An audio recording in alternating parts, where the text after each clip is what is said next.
ॐ भूर्भुवः स्वः तत्सवितुर्वरेण्यं भर्गो देवस्य धीमहि धियो यो नः प्रचोदयात्।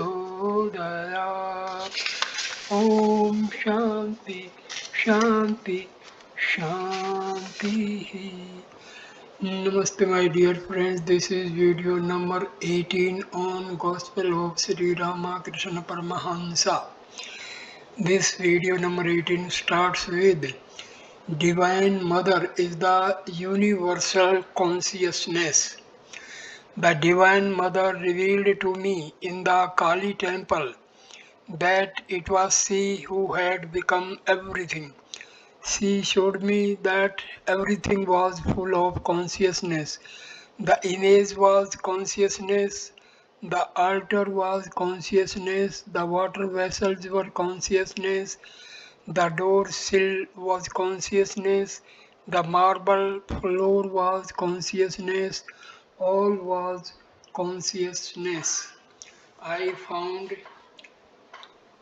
everything inside the room soaked as it were in bliss, the bliss of Sat Chit Ananda.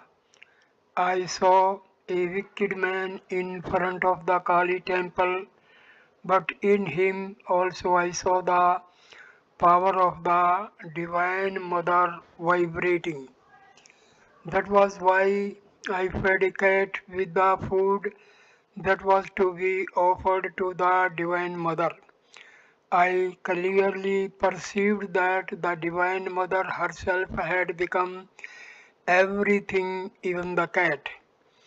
The manager of the temple garden wrote to Mathur Babu saying that I was feeding the cat with the offering intended for the Divine Mother. But Mathur Babu had insight into the state of my mind. He wrote back to the manager, let him do whatever he likes. You must not say anything to him. After realizing God, one sees all this aright, that is, He who has become the universe, living beings, and the 24 cosmic principles. But what remains when God completely effaces the ego cannot be described in words. As Ram Prasad said in one of his songs, then alone will you know whether you are good or I am good. I get into even that state now and then. A man sees a thing in one way through reasoning and in altogether different way when God Himself shows it to him. Monday, December 17, 1883. It was about 8 o'clock in the morning. Sri Ramakrishna was in his room with M when Dr. Madhu arrived and sat down beside the master on the small couch. He was an elderly man and full of wit. He used to visit the master when the latter felt indisposed. Master, the whole thing in a nutshell is that one must develop ecstatic love for Satchitananda. What kind of love? How should one love God? Gauri used to say that one must become like Sita to understand Rama, like Bhagavati, the Divine Mother, to understand Bhagavan Shiva. One must practice austerity as Bhagavati did in order to attain Shiva. One must cultivate the attitude of Prakriti in order to realize Purusha, the attitude of a friend, a handmaid, or a mother. I saw Sita in a vision. I found that her entire mind was concentrated on Rama. She was totally indifferent to everything: her hands, her feet, her clothes, her jewels. It seemed that Rama had filled every bit of her life and she could not remain alive without Rama. M. Yes, sir, she was mad with love for Rama. Master, mad? That is the word. One must become mad with love in order to realize God. But that love is not possible if the mind dwells on woman and gold. Sex life with a woman. What happiness is there in that?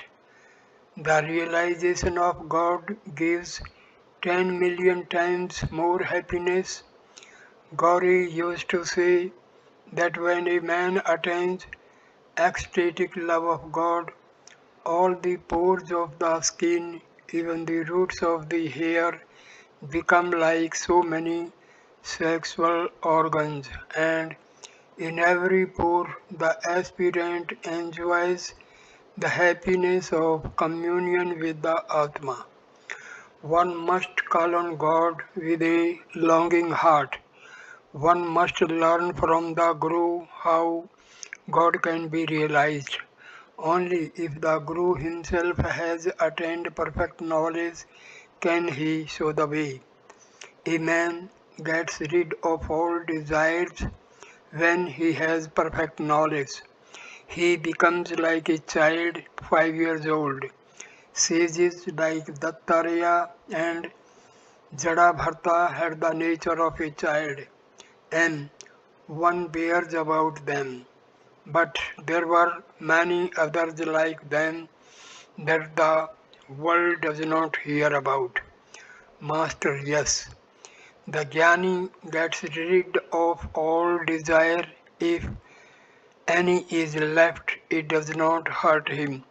At the touch of the philosopher's stone, the sword is transformed into gold. Then that sword cannot do any killing. Just so, the Jnani keeps only a semblance of anger and passion.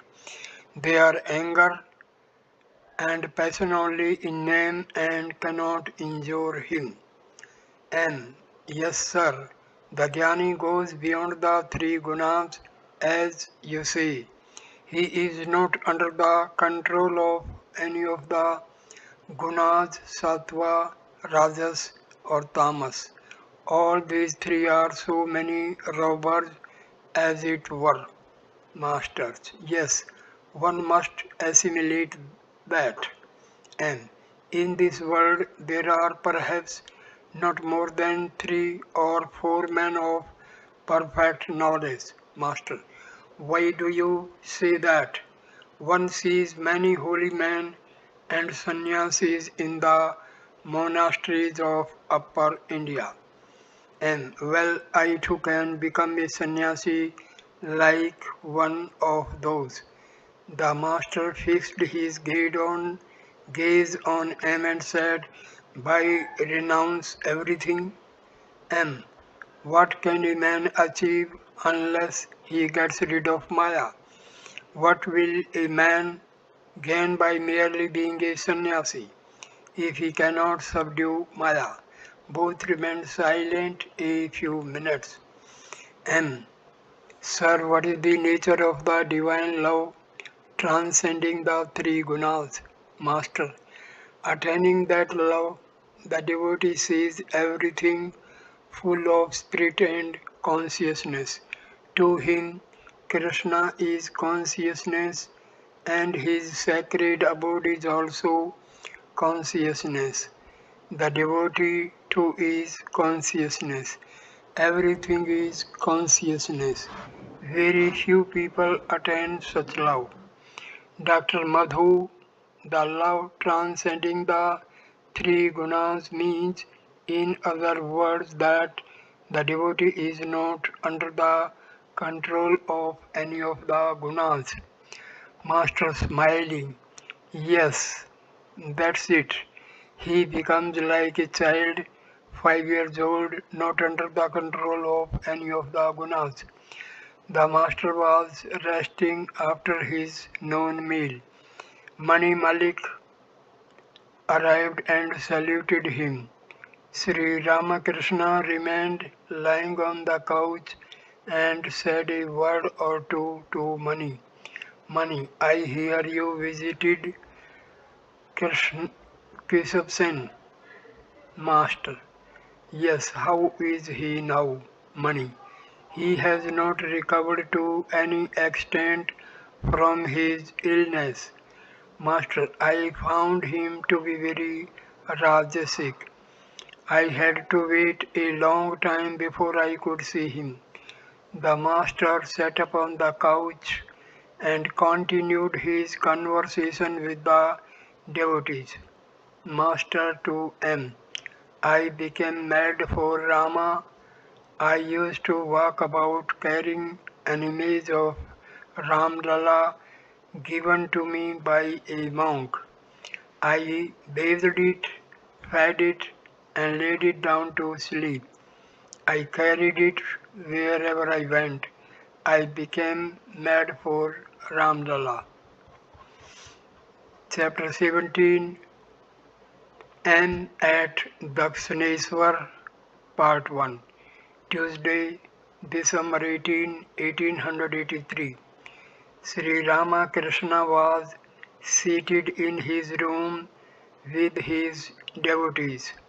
He spoke highly of Devendranath Tagore's love of God and renunciation, and then said, pointing to Rakhal and the other young devotees, Devendra is a good man, but blessed indeed are those young aspirants who, like Sukadeva, practice renunciation from their very boyhood and think of God day and night without being involved in worldly life. Nature of worldly people. The worldly man always has some desire or other, though at times he shows much devotion to God. Once Mathur Babu was entangled in a lawsuit. He said to me in the shrine of Kali, Sir, please offer this flower to the Divine Mother. I offered it unsuspectingly, but he firmly believed that he would attain his objective if I offered the flower. What devotion Rafi's mother had, how often she used to come here and how much she served me. She was a Vaishnava. One day she noticed that I ate the food offered at the Kali temple and that stopped her coming. Her devotion to God was one-sided. It is not possible to understand a person right away. It was a winter morning and the master was sitting near the east door of his room, wrapped in his moleskin shawl. He looked at the sun and suddenly went into samadhi. His eyes stopped blinking and he lost all consciousness of the outer world. After a long time, he came down to the plane of the sense world. Rakhal, Hazra, M, and other devotees were seated near him. Master to Hazra. The state of Samadhi is certainly inspired by love. Once at Swanbazar, they arranged a kirtan at Natwar Goswami's house. There I had a vision of Krishna and the gopis of Vrindavan. I felt that my subtle body was walking at Krishna's heels. I went into Samadhi when similar devotional songs were sung at the Hari Sabha in Jora Sanko in Calcutta. That day they feared I might give up the body. After the master had finished his bath, he again spoke of the ecstatic love of the gopis. He said to him and the other devotees, one should accept the fervent attachment of the gopis to their beloved Krishna. Sing songs like this. Tell me, friend, how far is the grove where Krishna, my beloved, dwells? His fragrance reaches me even here, but I am tired and can walk no further. Again he said, I am not going home, O friend, for there it is hard for me to chant my Krishna's name. Sri Ramakrishna had vowed to offer green coconut and sugar to Siddheswari, the Divine Mother, for Rakhal's welfare. He asked M whether he would pay for the offerings. That afternoon, the master, accompanied by M, Rakhal, and some other devotees, set out in a carriage for the temple of Siddheswari in Calcutta. On the way, the offerings were purchased. On reaching the temple, the master asked the devotees to offer the fruit and sugar to the Divine Mother. They saw the priests and their friends playing cards in the temple. Sri Ramakrishna said, to play cards in a temple, one should think of God here. From the temple, the master went to Jadu Malik's house. Jadu was surrounded by his admirers, well-dressed dandies. He welcomed the master. Master with a smile, why do you keep so many clowns and flatterers with you? Jadu smiling, that you may liberate them. Laughter. Master, flatterers think that the rich man will loosen his purse strings for them, but it is very difficult to get anything from him. Once a jackal saw a bullock and would not give up his company. The bullock roamed about and the jackal followed him. The jackal thought, there hang the bullock's testicles. Some time or the other they will drop to the ground and I shall eat them. When the bullock slept on the ground, the jackal lay down too, and when the bullock moved about, the jackal followed him. Many days passed in this way, but the bullock's testicles still clung to his body. The jackal went away disappointed. All laughed. That also happens to flatterers. Jadu and his mother served refreshments to Sri Ramakrishna and the devotees. Wednesday, December 19, 1883. It was 9 o'clock in the morning. Sri Ramakrishna was talking to M. Near the bell tree at Dakshineswar, this tree under which the master had practiced the most austere sadhana stood in the northern end of the temple garden. Farther north ran a high wall, and just outside was the government magazine. West of the bell tree was a row of tall pines that rustled in the wind. Below the trees flowed the Ganges, and to the south could be seen the sacred grove of the Panchavati.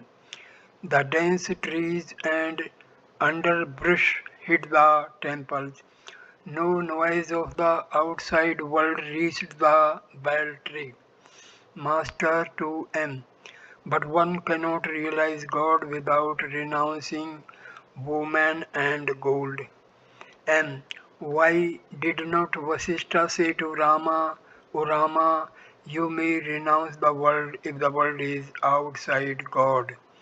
Master smiling, he said that to Rama so that Rama might destroy Ramana. Rama accepted the life of a householder and married to fulfill that mission. And stood there like a log, stunned and speechless. Sri Ramakrishna went to the Panchavati on his way back to his room and accompanied him. It was then about 10 o'clock. Path of Impersonal God. M. Sir, is there no spiritual discipline leading to realization of the impersonal God? Master, yes, there is, but the path is extremely difficult. After intense austerities, the rishis of olden times realized God as their innermost consciousness and experienced the real nature of Brahma. But how hard they had to work! They went out of their dwellings in the early morning and all day practiced austerities and meditation. Returning home at nightfall, they took a light supper of fruit and roots. But an aspirant cannot succeed in this form of spiritual discipline if his mind is stained with worldliness even in the slightest degree. The mind must withdraw totally from all objects of form, taste, smell, touch, and sound. Only thus does it become pure. The pure mind is the same as the pure Atma, but such a mind must be altogether free from woman and gold. When it becomes pure, one has another experience.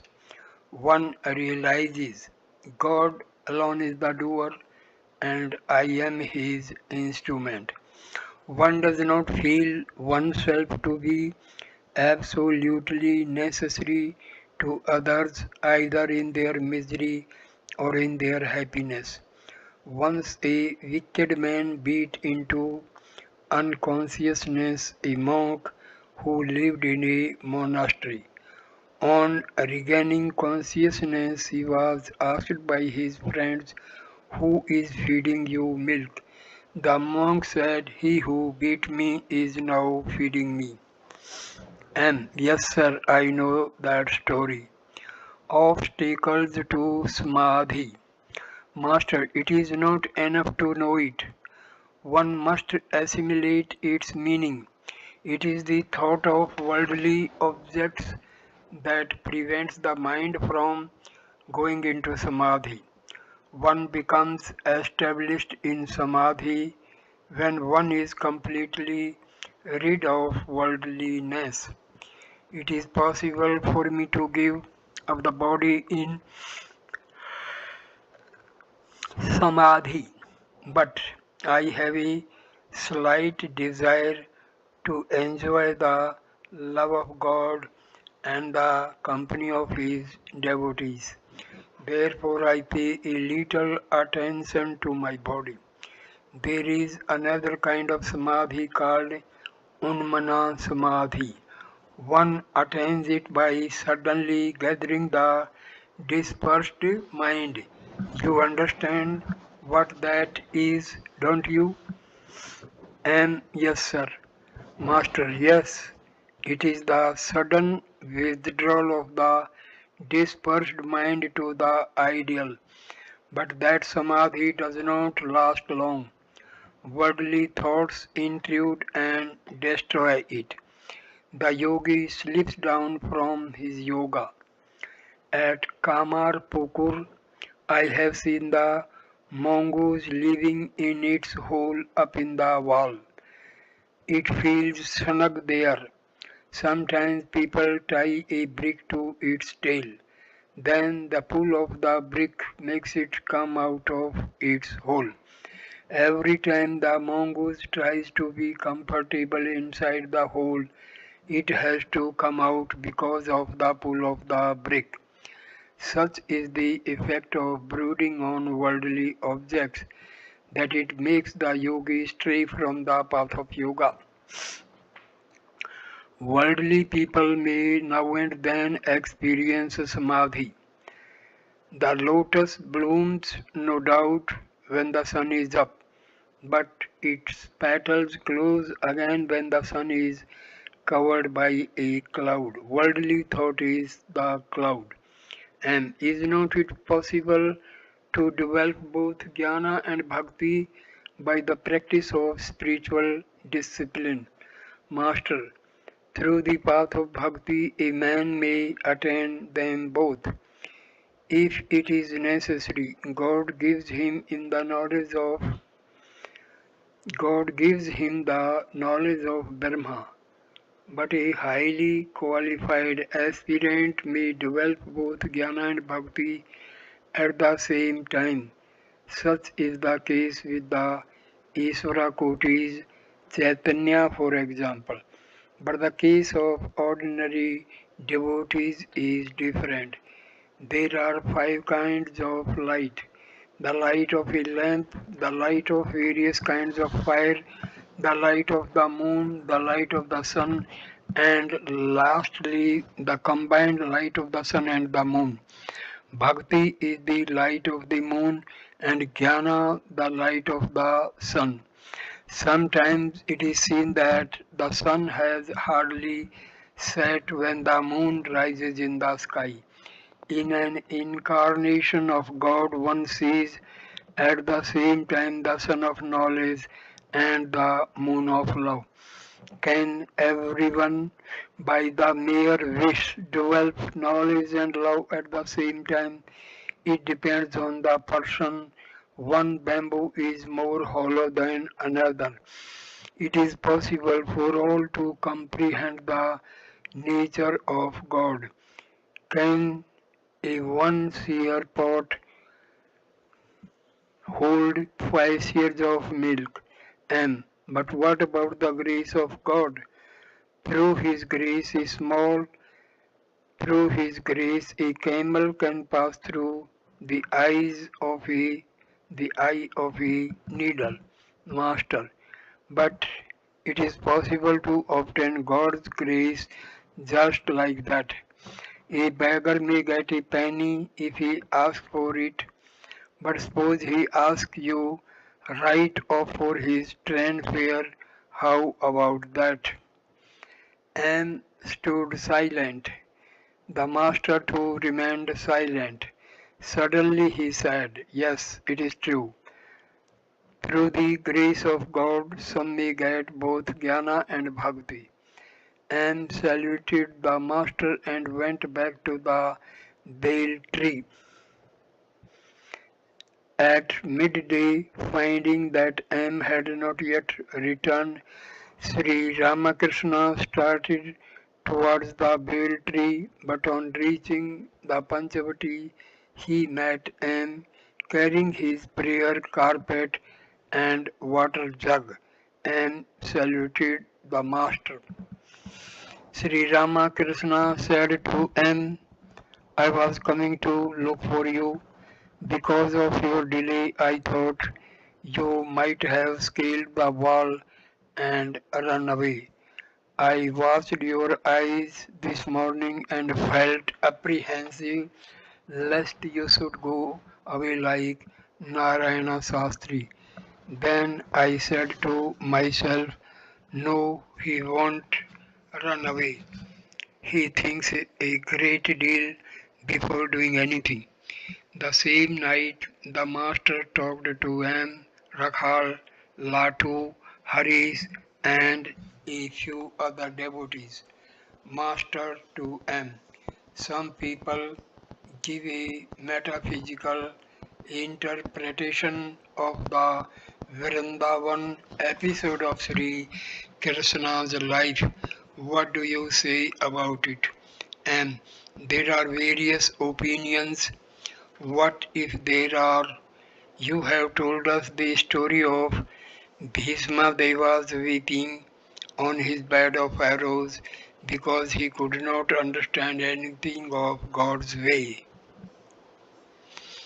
Again, you have told us that Hanuman used to say, I don't know anything about the day of the week, the position of the stars, and so forth. I only meditate on Rama. Further, you have said to us what in the last analysis there are two things only, Brahma and its power. You have also said that after the attainment of Brahmajnana, a man realizes these two to be one, the one that has no two. Master, yes, that is true. Your ideal is to reach the goal.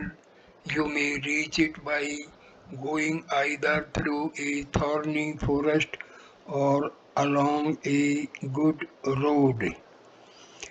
Diverse opinions certainly exist.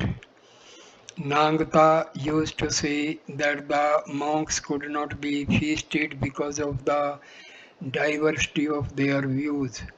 Once a feast was arranged for the sannyasis, monks belonging to many sects were invited. Everyone claimed that his sect should be fed first, but no conclusion could be arrived at. At last they all went away and the food had to be given to the prostitutes. And Totapri was indeed a great soul. Master, but Hazra says he was an ordinary man. There is no use in discussing these things. Everyone says that his watch alone gives the correct time. You see, Narayan Shastri developed a spirit of intense renunciation. He was a great scholar. He gave up his wife and went away. A man attains yoga when he completely effaces woman and gold from his mind. With some, the characteristics of the yogi are well marked. I shall have to tell you something of the six centers. The mind of the yogi passes through these, and he realizes God through his grace. Have you heard of the six centers? And these are the seven planes of the Vedanta. Master, not the Vedanta but the Vedas. Do you know what the six centers are like? They are the lotuses in the subtle body. The yogis see them. They are like the fruits and leaves of a wax tree. And yes, sir, the yogis can perceive them.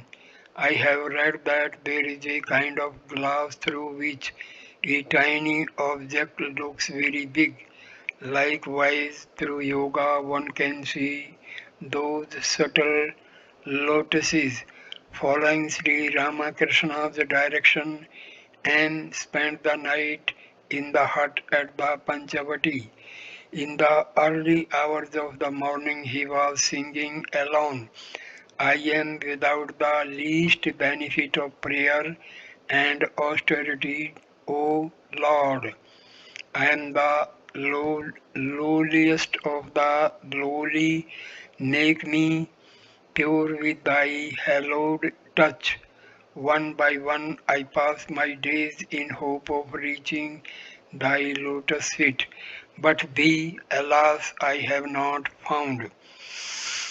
Suddenly Anne glanced toward the window and saw the master standing there. Sri Ramakrishna's eyes became heavy with tears as Anne sang the line, I am the lowliest of the lowly, makes me pure with thy hallowed touch. Am saying again, I shall put on the ochre robe and earrings made of conch shell. Thus, in the garb of a yogini, from place to place I shall wander till I have found my cruel Hari. And so that the master was walking with Rakhal. Friday, December 21, 1883. In the morning, the master and M were conversing alone under the bale tree.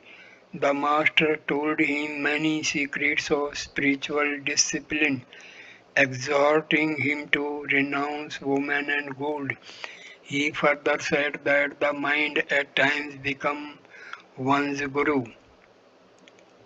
After his midday meal, the master went to the Panchavati wearing a beautiful yellow robe. 2 or 3 Vaishnava monks were thus clad in the dress of their sect. In the afternoon, a monk belonging to the sect of Nanak arrived. He was a worshipper of the formless God. Sri Ramakrishna asked him to meditate as well on God with form. The master said to him, dive deep, one does not get the precious gems by merely floating on the surface. God is without form, no doubt, but he also has form. By meditating on God with form, one speedily acquires devotion.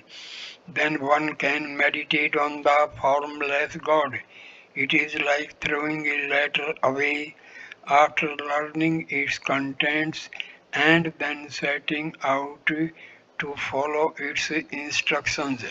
Saturday, December 22, 1883.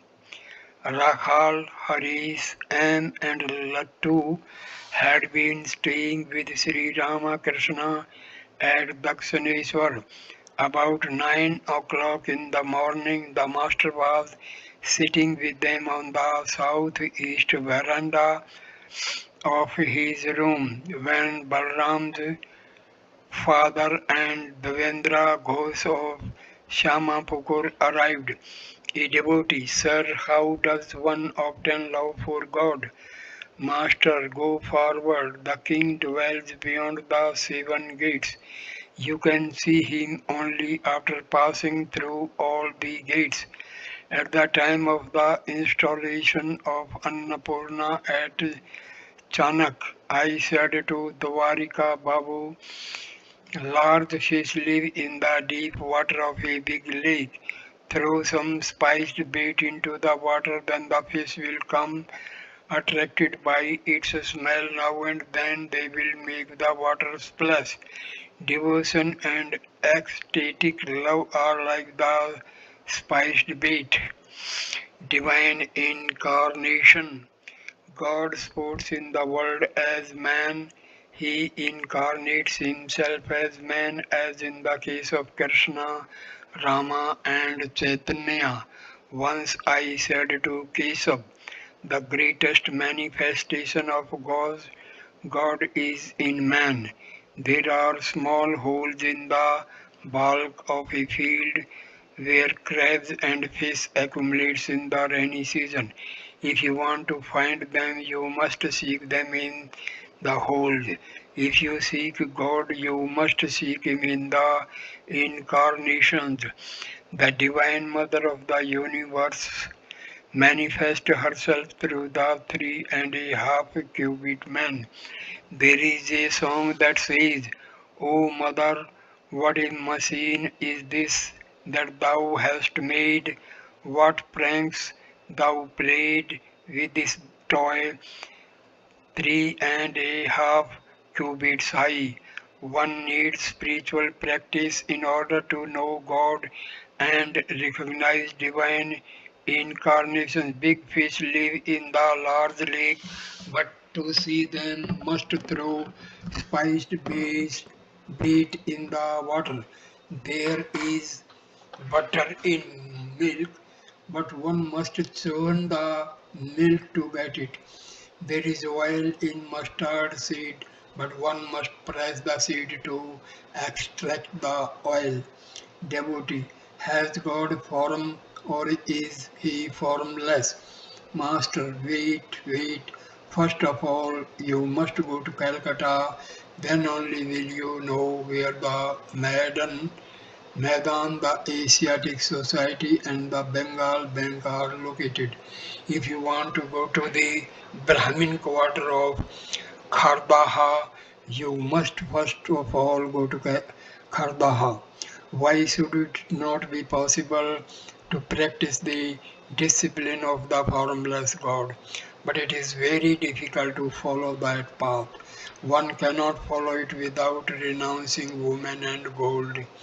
There must be complete renunciation, both inner and outer. You cannot succeed in this path if you have the slightest trace of worldliness. It is easy to worship God with form, but it is not easy as all that. One should not discuss the discipline of the impersonal God or the path of knowledge with a bhakta. Through great effort, perhaps he is just cultivating a little devotion. You will enjoy it if you explain away everything as a mere dream. Kabir was a worshipper of the impersonal God. He did not believe in Shiva, Kali, or Krishna. He used to make fun of them and say that Kali lived on the offerings of rice and banana, and that Krishna danced like a monkey when the gopis clapped their hands or laughed. One who worships God without form perhaps sees at first the deity with 10 arms, then the deity with 4 arms, then the baby Krishna with 2 arms. At last he sees the individual light and merges in it. It is said that sages like Dattatreya and Jadabharta did not return to the relative plane after having the vision of Brahma. According to some people, Sukadeva tasted only a drop of that ocean of Brahma consciousness. He saw and heard the rumbling of the waves of that ocean but did not dive into it. A brahmachari once said to me, one who goes beyond Kedar cannot keep his body alive. Likewise, a man cannot preserve his body after attaining Brahmajnana. The body drops off in 21 days. There was an infinite field beyond a high wall. Four friends tried to find out what was beyond the wall. Three of them, one after the other, climbed the wall, saw the field, burst into loud laughter, and dropped to the other side. These three could not give any information about the field. Only the fourth man came back and told people about it. He is like those who retain their bodies even after attaining Brahmajnana in order to teach others. Divine incarnations belong to this class. Parvati was born as the daughter of a king Himalaya. After her birth, she revealed to the king her various divine forms. The father said, well, daughter, you have shown me all these forms, that is nice, but you have another aspect which is Dharma. Please show me that. Father, replied Parvati, if you seek the knowledge of Dharma, then renounce the world and live in the company of holy men. But King Himalaya insisted. Thereupon Parvati revealed her Brahma form, and immediately the king fell down unconscious. All that I have just said belongs to the realm of reasoning. Brahma alone is real and the world illusory. That is reasoning. And everything but Brahma is like a dream. But this is an extremely difficult path. To one who follows it, even the divine play in the world becomes like a dream and appears unreal. His eye also vanishes. The followers of this path do not accept the divine incarnation. It is very difficult path. The lovers of God should not hear much of such reasoning. That is why God incarnates himself as man and teaches people the path of devotion. He exhorts people to cultivate self-surrender to God. Following the path of devotion, one realizes everything through His grace, both knowledge and supreme wisdom. God sports in this world. He is under the control of His devotee. Shama, the Divine Mother, is herself tied by the cord of the love of her devotee. Sometimes God becomes the magnet and the devotee the needle, and sometimes the devotee becomes the magnet and the God the needle. The devotee attracts God to him. God is the beloved of his devotee and is under his control. According to one school, the gopis of Vrindavan, like Yasoda, had believed in the formless God in their previous births, but they did not derive any satisfaction from this belief. That's why later on they enjoyed so much bliss in the company of Sri Krishna in the Vrindavan episode of his life. One day Krishna said to the gopis, "Come along, I shall show you the abode of the Eternal. Let us go to the Jamuna for a bath." As they dived into the water of the river, they at once saw Goloka. Next they saw the indivisible light. Thereupon Yasoda exclaimed, "O Krishna, we don't care for these things anymore. We would like to see you in your human form. I want to take you in my arms and feed you." God and His devotee. So the greatest manifestation of God is through His incarnations. The devotee should worship and serve an incarnation of God as long as he lives in a human form body. At the break of day, he disappears into the secret chamber of his house. God manifesting himself as living beings. Not all by any means can recognize an incarnation of God. Assuming a human body, the incarnation falls victim to disease, grief, hunger, thirst, and all such things like ordinary mortals. Rama wept for Sita, Brahma weeps and trapped in the snare of the five elements. It is said in the Purana that God in his incarnation as the soul lived happily with his young ones even after the destruction of Hiranyaksha. As the soul, he nursed them and forgot all about his abode in heaven. At last Shiva killed the soul body with his trident, and God, laughing aloud, went to his own abode. In the afternoon, Bhavanath arrived. Rakhal and Harish and other devotees were in the room. Master to Bhavanath, to love an incarnation of God, that is enough. Ah, what ecstatic love the gopis had for Krishna. Sri Ramakrishna began to sing, assuming the attitude of the gopis. O Krishna, you are the soul of my soul.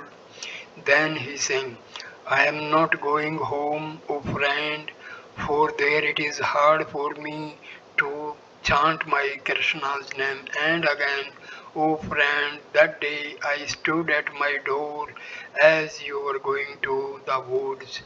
Continuing, the master said, when Krishna suddenly disappeared in the act of dancing and playing with gopis, they were beside themselves with grief. Looking at tree, they said, O tree, you must be a great hermit. You must have seen Krishna. Otherwise, why do you stand there motionless as if absorbed in samadhi? Looking at the earth covered with green grass, they said, O earth, you must have seen Krishna. Otherwise, why does your hair stand on end? You must have enjoyed the thrill of his touch. Looking at the Madhvi creeper, they said, O Madhvi, give us back our Madhva. The gopis were intoxicated with ecstatic love for Krishna. Akrura came to Vrindavan to take Krishna and Balarama to Mathura. When they announced the chariot, when they mounted the chariot, the gopis clung to the wheels. They would not let the chariot move. Saying this, Sri Ramakrishna sang, assuming the attitude of Akrura. Hold not the chariot's wheels. Is it the wheels that make it move? The mover of its wheels is Krishna, by whose will the worlds are moved. Master, is it the wheels that make it move? By whose will the worlds are moved? The driver moves the chariot at his master's bidding. I feel deeply touched by these lines. Sunday, December 23, 1883. At 9 o'clock in the morning, Sri Ramakrishna was seated on the southwest porch of his room with Rakhal, Latu, and Harish and some other devotees. M had now been 9 days with the master at Dakshineshwar. Earlier in the morning, Manu Mohan had arrived from Kona, Konnagar on his way to Calcutta. Hazrat was present. A Vaishnava was singing. Referring to one of the songs, Sri Ramakrishna said, I did not enjoy that song very much. The songs of the earlier writers seem to me to have more of the right spirit. Once I sang for Nangata at the Panchavati, two arms, O man, death storms your house in battle array. I sang another, O mother, I have no one else to blame. Alas, I sink in the well these very hands have dug. Nangata, the Vedantist, was a man of profound knowledge. The song moved him to tears though he did not understand its meaning. Padamlochan also wept when I sang the songs of Ram Prasad about the Divine Mother, and he was truly a great Pandit. After the midday meal, Sri Ramakrishna rested a few minutes in his room. M was sitting on the floor.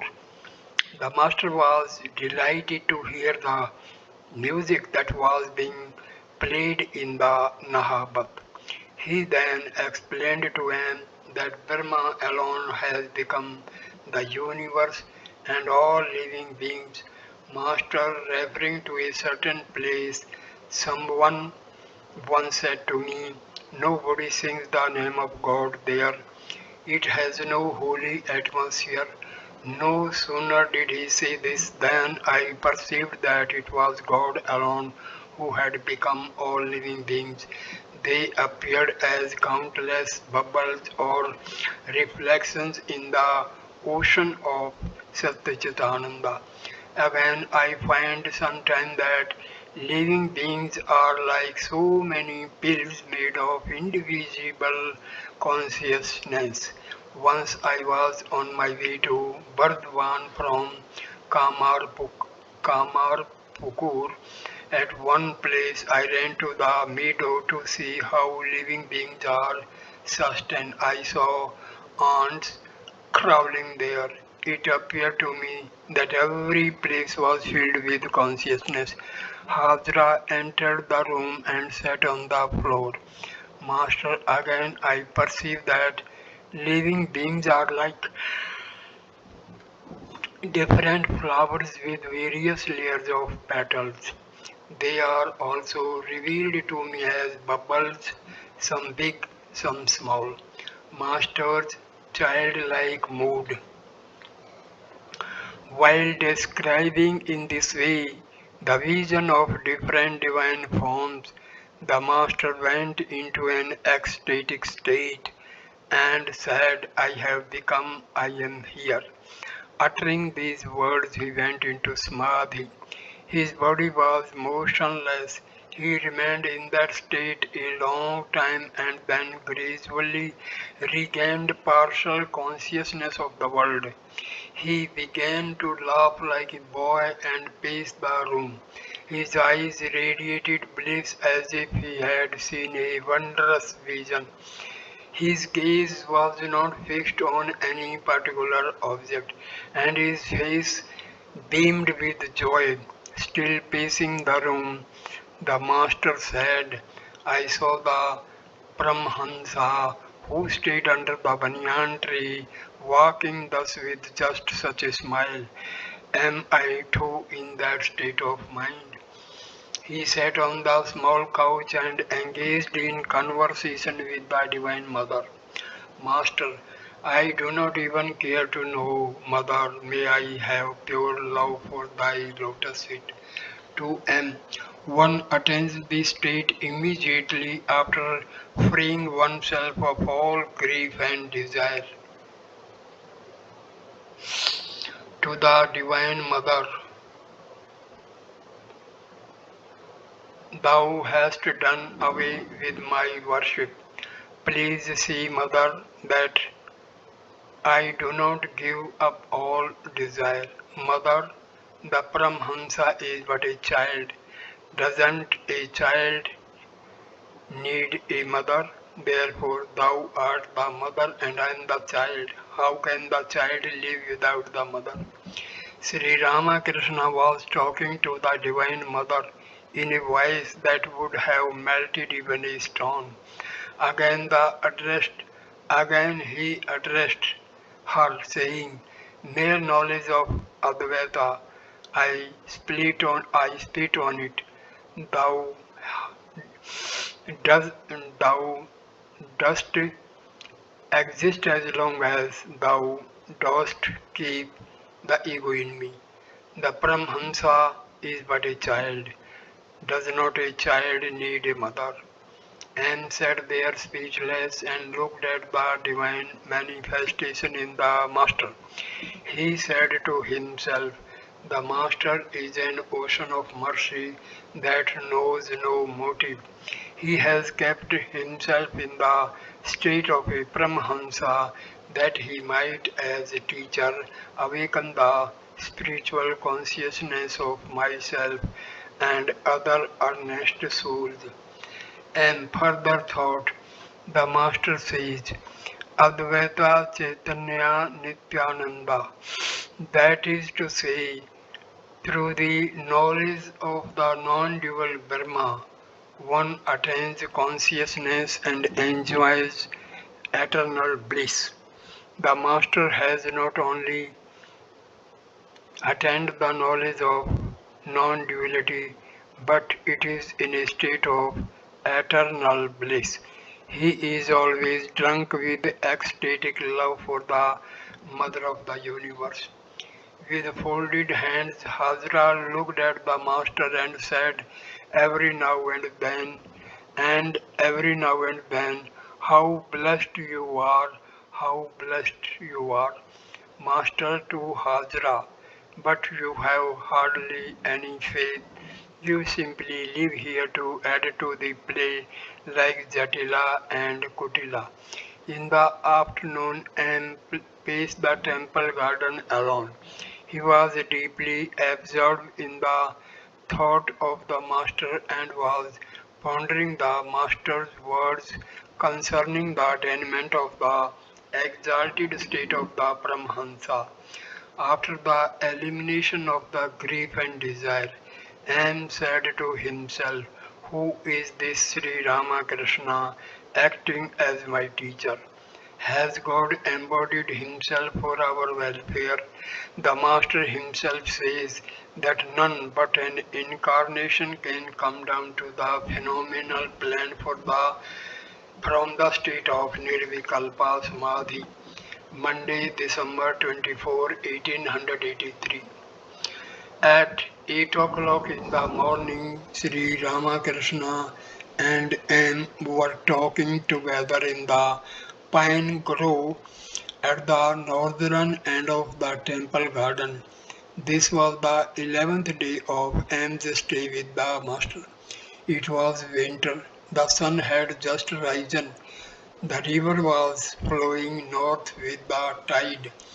Not far off could be seen the bell tree where the master had practiced great spiritual austerities. Sri Ramakrishna faced the east as he talked to his disciple and told him about the knowledge of Brahma. Master, the formless God is real, and equally real is God with form.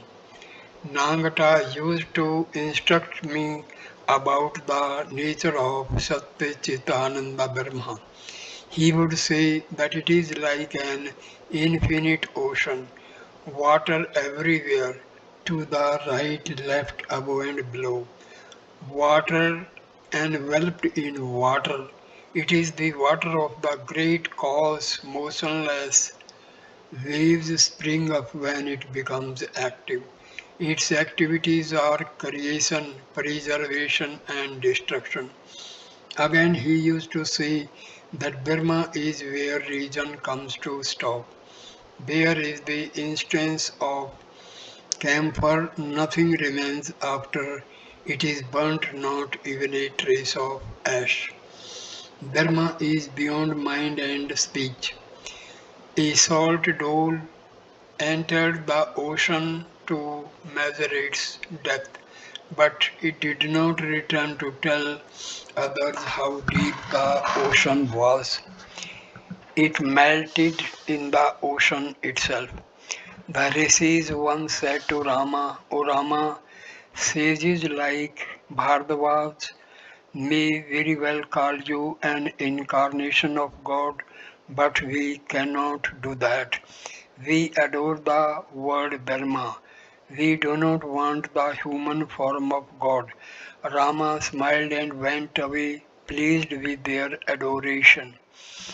Different manifestation of the Absolute. But the Nitya and the Leela are the two aspects of the same reality. As I have said before, it is like the roof and the steps leading to it. The Absolute plays in many ways, as Ishvara, as the gods, as man, and as the universe. The incarnation is the play of the Absolute as man. Do you know how the Absolute plays as man? It is like the rushing down of water from a big roof through a pipe. The power of Satchitananda Nay. Satchit Ananda itself descends through the conduits conduit of a human form as water descends through the pipe. Only 12 sages, Bhardava and the others, recognized Rama as an incarnation of God. Not everyone can recognize an incarnation. It is God alone who incarnates himself as man to teach people the ways of love and knowledge. Well, what do you think of me? Once my father went to Gaya. There Raghuveer said to him in a dream, I shall be born as your son. Thereupon my father said to him, O Lord, I am a poor Brahmin. How shall I be able to serve you? Don't worry about it. Raghuveer replied, It will be taken care of. My sister Hridaya's mother used to worship my feet with flowers and sandal paste. One day I placed my foot on her head and said to her, You will die in Banaras. Once Mathur Babu said to me, Father, there is nothing inside you but God. Your body is like an empty shell. It may look from outside like a pumpkin, but inside there is nothing, neither flesh nor seed. Once I saw you as someone moving with a veil on. Master's vision of Gauranga. To M.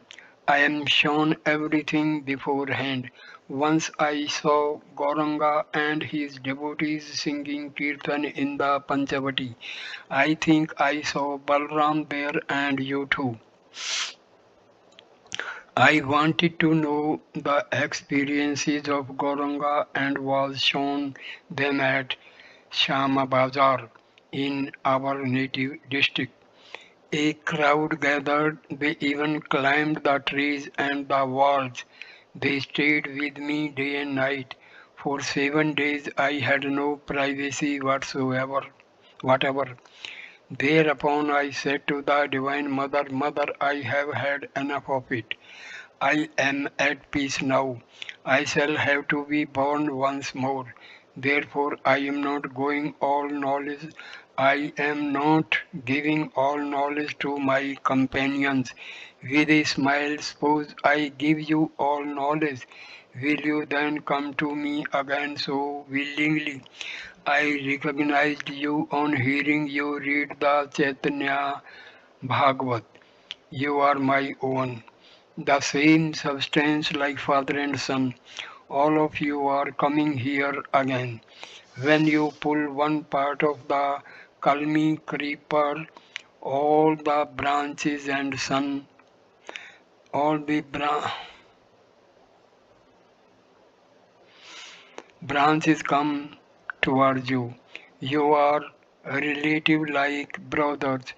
Suppose Rakhal, Harish and the others had gone to Puri and you were there too, would you live separately? Parable of the grass-eating tiger.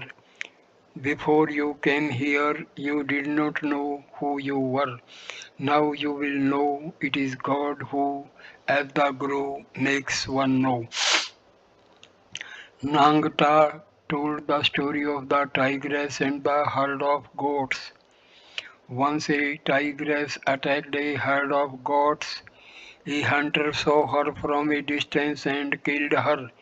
The tigress was pregnant and gave birth to a cub as she expired. The cub began to grow in the company of the goats. At first it was nursed by a she goat, and later on, as it grew bigger, it began to eat grass and bleat like the goats. Gradually, the cub became a big tiger, but still it ate grass and bleated. When attacked by the other animals, it would run away like the goats. One day, a fierce looking tiger attacked the herd. It was amazed to see a tiger in the herd eating grass and running away with the goats at its approach. It left the goats and caught hold of the grass-eating tiger, which began to bleat and try to run away. But the fierce tiger dragged it to the water and said, "Now look at your face in the water. You see, you have the pot face of a tiger. It is exactly like mine." Next it pressed a piece of meat into its mouth. At first the grass-eating tiger refused to eat the meat. Then it got the taste of the meat and relished it. At last the fierce tiger said to the grass-eater, "What a disgrace! You lived with goats and ate grass like them." And the other was really ashamed of itself. Eating grass is like enjoying women and gold. To bleat and run away like a goat is to behave like an ordinary man. Going away with the new tiger is like taking shelter with the Guru, who awakens one's spiritual consciousness and recognizing him alone as one's relative. To see one's face rightly is to know one's real self.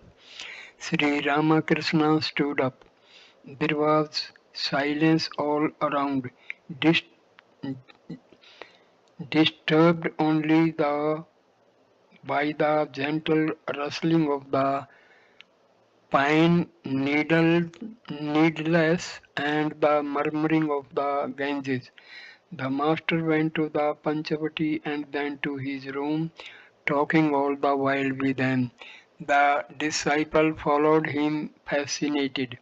At the Panchavati, Sri Ramakrishna touched with his forehead the raised platform around the banyan tree.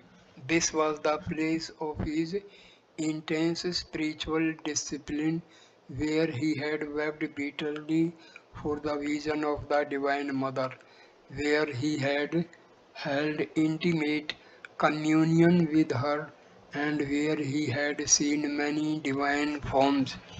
The master and M passed the cluster of bakul trees and came to the Nahabat. Hajra was there. The master said to him, "Don't eat too much and give up this craze for outer cleanliness. People with a craze do not attain knowledge. Follow conventions only as much as necessary. Don't go to excess." The master entered his room and sat on the couch. Sri Ramakrishna was resting after his midday meal when Surendra, Ram, and other devotees arrived from Calcutta. It was about 1 o'clock. While M was strolling alone under the pine trees, Haris came there and told him that the master wanted him in his room. Someone was going to read from the Shiva Samhita, a book containing instructions about yoga and six centers. M entered the room and saluted the master. The devotees were seated on the floor, but no one was reading the books. Sri Ramakrishna was talking to the devotees. "Master, the gopis cherished ecstatic love for Krishna. There are two elements in such love: I-ness and myness. I-ness is the feeling that Krishna will be ill if I do not serve him. In this attitude, the devotee does not look upon his idol as God. Myness is to feel that the beloved is my own." The gopis had such a feeling of myness towards Krishna that they would place their subtle bodies under his feet lest his soul should get hurt. Yasoda remarked, "I don't understand your Chintamani Krishna. To me he is simply Gopala." The gopis also said, "Oh, where is Krishna, our beloved? Where is Krishna, our sweetheart?" They were not conscious of his being God. It is like a small child saying, "My daddy." If someone says to the child, "No, no, he is not your daddy," the child says, "Yes, he is my daddy." God incarnated as man acts like a man. God incarnating himself as man behaves exactly like a man. That's why it is difficult to recognize an incarnation. When God becomes man, he is exactly like man. He has the same hunger, thirst, disease, grief, and sometimes even fear. Rama was stricken with grief for Sita. Krishna carried on his head the shoes and wooden stool of his father Nanda. In the theatre, when an actor comes on the stage in the role of a holy man, he behaves like one and not like the actor who is talking the part of the king. He plays his own role. Once an impersonator dressed himself as a world-renouncing monk. Pleased with the correctness of his disguise, some rich people offered him a rupee. He did not accept the money but went away shaking his head. Afterwards, he removed his disguise and appeared in his usual dress. Then he said to the rich people, "Please give me the rupee." They replied, "Why, you went away refusing our present. Why do you ask for it now?" The man said, "But then I was in the role of a holy man. I could not accept money." Likewise, when God becomes man, he behaves exactly like a man.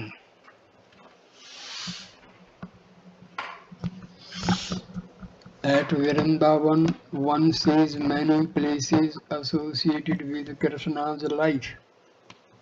Surendra, we were there during the holy days. Visitors were continually pestered for money. The priest and others asked for it continually. We told them that we were going to leave for Calcutta the next day, but we fled from Vrindavan that very night. Master, what is that? Shame. You said you would leave the place at the next day and ran away that very day. What a shame. Surendra embraced. Here and there we saw the Babajis in the woods practicing spiritual discipline in solitude. Master, did you give them anything? Surendra, no, sir, master. That was not proper of you. One should give something to monks and devotees. Those who have the means should help such persons when they meet them. Master's reminiscences of Mathura and Vrindavan. I went to Vrindavan with Mathur Babu. The moment I came to the Dhruva Ghat at Mathura, in a flash I saw Vasudeva crossing the Jamuna with Krishna in his arms. One evening I was taking a stroll on the beach of the river. There were small thatched huts on the beach and big plum trees. It was the cow dust hour. The cows were returning from the pasture, raising dust with their hoofs. I saw them fording the river. Then came some cowherd boys crossing the river with their cows. No sooner did I behold this scene than I cried out, "O Krishna, where are you?" and became unconscious. I wanted to visit Shama Kunda and Radha Kunda, so Mathur Babu sent me there in a palanquin. We had a long way to go. Food was put in the palanquin. While going over the meadow, I was overpowered with emotion and wept, "O Krishna, I find everything the same. only you are not here. This is the very meadow where you tended the cows. Here they followed me on foot. I was bathed in tears. I could not ask the bearers to stop the palanquin. At Shyamakunda and Radhakunda, I saw the holy men living in small mud huts, facing away from the road, lest their eyes should fall on men. They were engaged in spiritual discipline. One should visit the 12 grove. I went into Samadhi at the sight of the image of Banku Vihari Banku Vihari. In that state, I wanted to touch it. I did not want to visit Govindaji twice. At Mathura, I dreamed of Krishna as the cowherd boy. Herde and Mathur Babu had the same dream. To Surendra, you have both yoga and bhoga. There are different classes of sages, the Brahmrishi, the Devrasi and the Rajrishi. Sukadeva is an example of the Brahmrishi. He did not keep even one book with him. An example of the Devrasi is Narada. Janaka was a Rajrishi devoted to selfless work. The devotee of the Divine Mother attains dharma and moksha. He enjoys artha and kama as well. Once I saw you in a vision as the child of the Divine Mother. You have both yoga and bhoga, otherwise your countenance would look dry. The man who renounces all looks dry. Once I saw a devotee of the Divine Mother at the bathing ghat on the Ganges. He was eating his meal and at the same time worshipping the Mother. He looked on himself as the Mother's child. But it is not good to have much money. I find that Jadoo Malik is drowned in worldliness. It is because he has too much money. Nabin Yogi too has both yoga and bhoga. I saw him and his son waving the fan before the image of the Divine Mother at the time of the Durga Puja. Surendra, sir, why can't I meditate? Master, you remember God and think of Him, don't you? Surendra, yes, sir, I go to sleep repeating the word Mother. Master, that is very good. It will be enough if you remember God and think of Him. Sri Ramakrishna had taken Surendra's responsibilities on himself. Why should Surendra worry about anything? It was evening. The master was sitting on the floor of this room with the devotees. He was talking to them about yoga and the six centers. These are described in the Shiva Samhita. Master, Ida, Pingla, and Susmana are the three principal nerves. All the lotuses are located in the Susmana.